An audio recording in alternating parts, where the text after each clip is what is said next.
So, combinations. So the difference between a permutation and a combination is that a permutation depends on order. Alright, so the order matters. With a combination it doesn't. So it's like this class here, and we need a group of 3 people. Alright, so it's not like we're going to pick one first, the second and third. We just need a group of 3 people. The order doesn't matter. Alright, so for instance, the symbols A, let's say we have A, B, C, D, E. Alright, A, B, C is a permutation.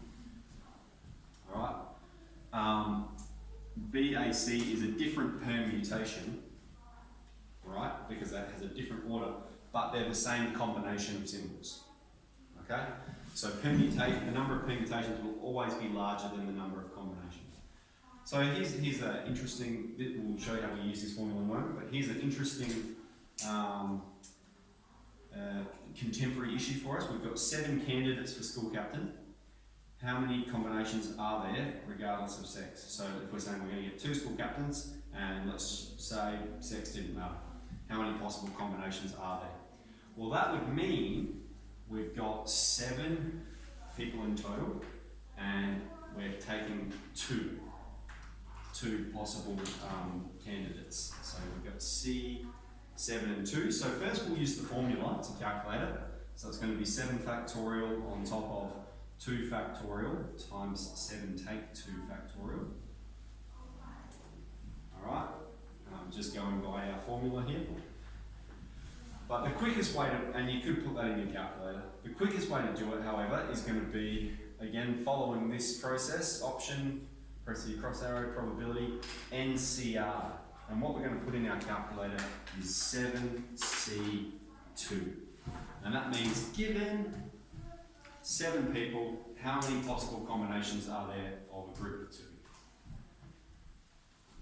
So 7C2, make sure the 7 goes before the C, 21.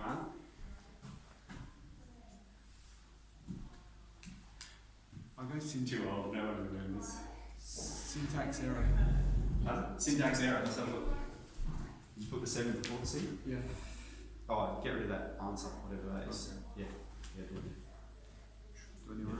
21, yeah, nice. Okay, evaluate 5C3 and state its significance. So again, we could use the formula. We'd have 5 factorial on top of 3 factorial times 5 take 3 factorial. But the quickest way for us on our calculator is just going to be 5C3. Put that in. 10.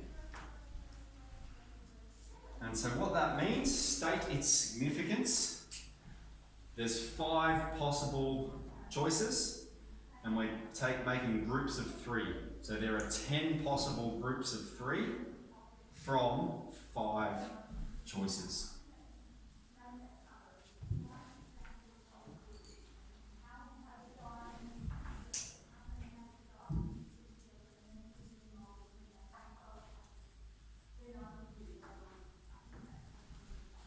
So then perhaps a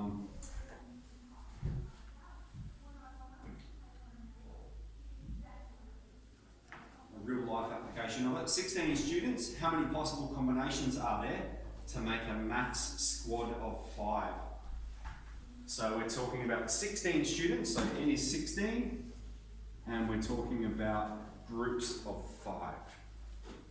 So again, the formula, 16 on 5 factorial, 16 take 5 factorial, or 16C5. And this is where the numbers start to get quite large. 4,368.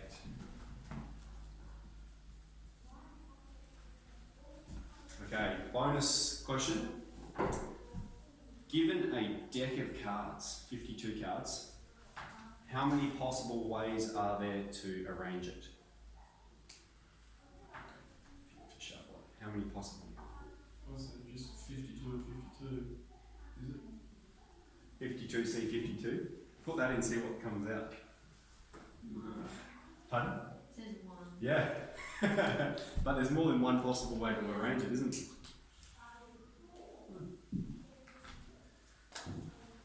It's you think it's a permutation because a deck of cards depends on order. Yeah. So the first one is 52.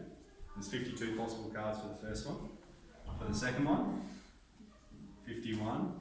Not 21, 51. For the third one, 50. All the way down to the last card, which will be 1. So what's a simple expression for that?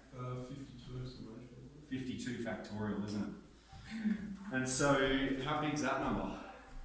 1767. Yeah. And so, if you were, this is what I've heard, if you were to shuffle a packet of cards and generate a new arrangement every second, all right, and you started at the beginning of the universe 13.5 billion years ago, you wouldn't have finished half of the arrangements. So, which is, there's lots of possible arrangements of a deck of cards that haven't been manifested yet.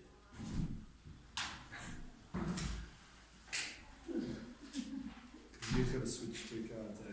Yeah, that's it. That's all you do. Switch 2 cards. You know.